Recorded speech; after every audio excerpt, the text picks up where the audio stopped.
Welcome back, Business Law 2 students.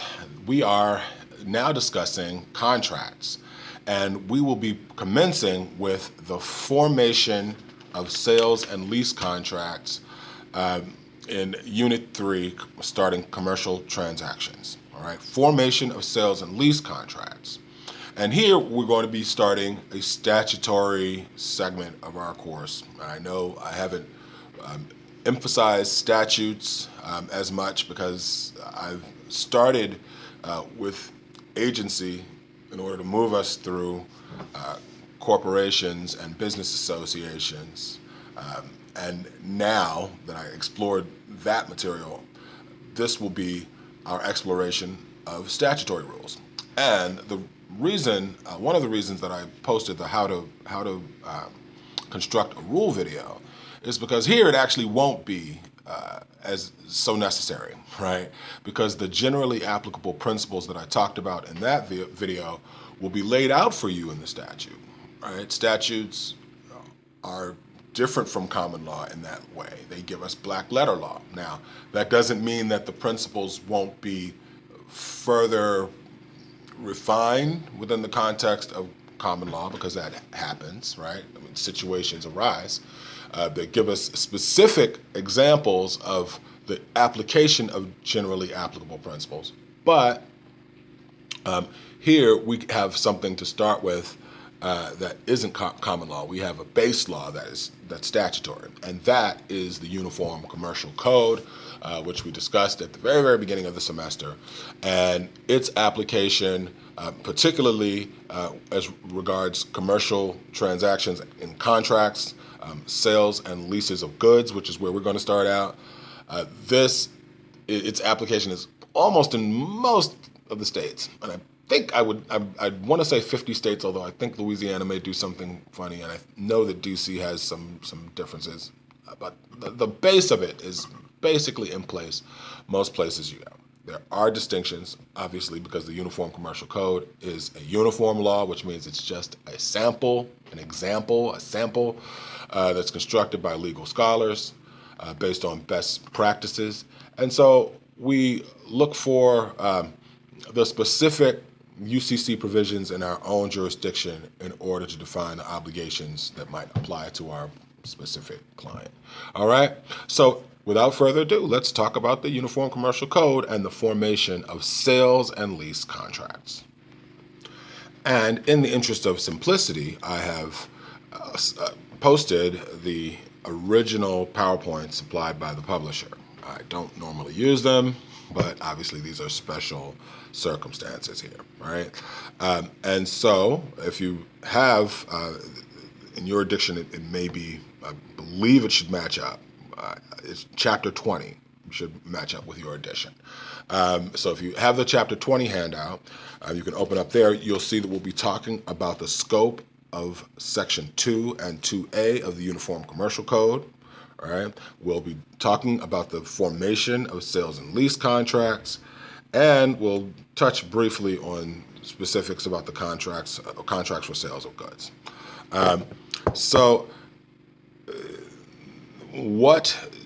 One of the things, and you'll see a list of questions and learning objectives. You can kind of just note those. We'll get to them.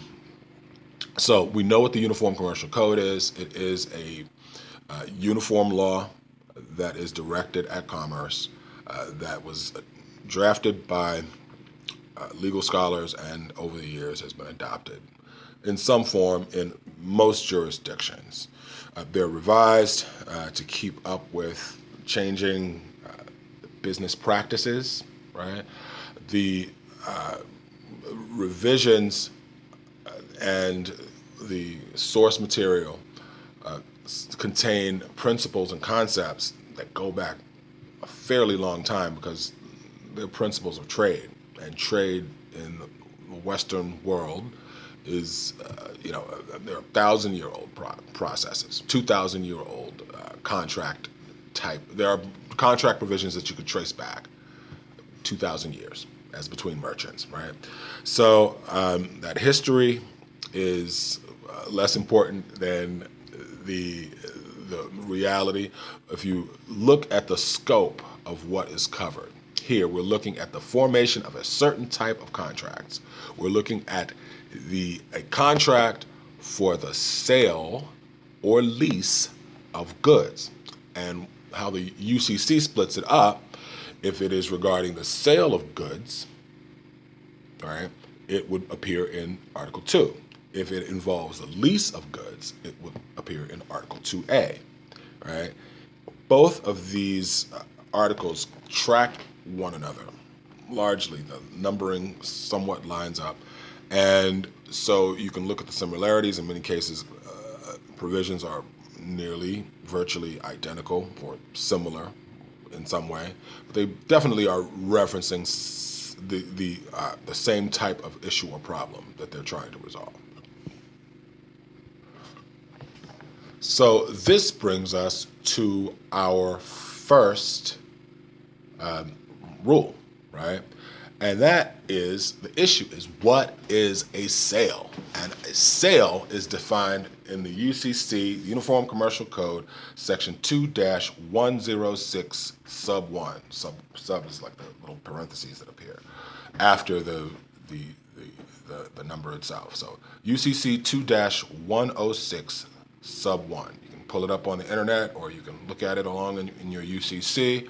But the UCC defines it as the passing of title from the seller to the buyer for a price.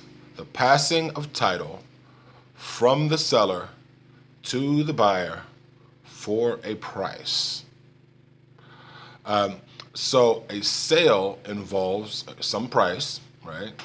And it also involves the passing of this thing called title. Title is just evidence of ownership. It can appear in any form. If I go into a store, for example, and I buy a candy bar, right? I might get a receipt, I might not. But when I pay, right, evidence of ownership is that I'm being permitted to walk out of the store, right? I have title to the candy bar, right? Title is a property of ownership, so it exists along with the state of ownership, right? And if it's something larger, like, one of my boats or someone's car or someone's house, the title might be more complicated. It might come in the form of a deed or a title document, some type of certification of the ownership status. It also we also need to deal with a lease. And so a lease is simply the passing of a leasehold interest, right? It is not necessarily the ownership, but for example, when you rent an apartment, right, you have a leasehold over that apartment, right? Lease, however, would not be covered under the Uniform Commercial Code. Why would that be? Because the UCC, if we go back to our rule, right, the UCC defines a sale as, quote, the passing of title from the seller to the buyer for a price, right? I'm sorry, that's not the point I wanted to make. The point I actually wanted to make is that the thing that is sold, right, Article 2 and including Article 2 and 2A, right, deal with the sale of goods, right? It's goods. So it has to be both a sale or a lease and of goods, right? And so goods are tangible property, things that one can touch, taste, move about, right? So to be characterized as a good, the item of property has to be tangible and movable. Tangible meaning it can be touched, and movable, I need to be able to take it with me wherever I go. It has physical existence. It can be touched or seen, right? This is distinct from the intangible property we just finished talking about when we talked about shareholders. Intangible properties include stocks and bonds, patents and copyrights, contract rights are intangible forms of property. These are concepts that one can own, like a credit account, right? But the credit card is not your credit account. Your account is a notional entry that permits you to use credit up to that, whatever the amount is, right? That's intangible property. None of that intangible property is covered by as a sale of goods under Uniform Commercial Code, Article 2. All right? So we will move on to talk about goods associated with real estate. What happens if both goods and services are included in the same contract, right? Or if goods and non-goods are included in the same contract, right? Real estate is not tangible and movable, and so real estate is not a good. If goods are associated with real estate, whether the UCC applies depends on whether severance of the goods from the real estate occurs as a result of action by the seller or the buyer. And severance is simply the act of separating the goods from the land, right? For example, let me give you the rule as it appears in UCC 2-107 with regard to minerals, oil, natural gas, right, which are tangible and movable, right? They are goods for the purposes of the UCC if severance is made by the seller. So if the seller extracts minerals, oil, or natural gas and then sells it, that's goods, right? But if the buyer comes in and says, hey, we're going to, we'll extract this and pay you, right?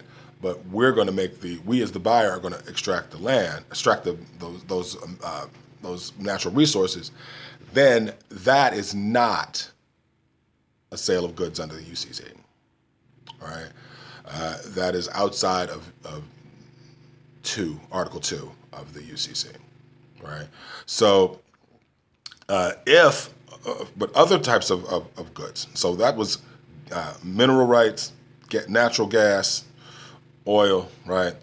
But for a contract for sale of crops or timber is always a contract for the sale of goods, regardless of whether it's the buyer or the seller who makes the severance.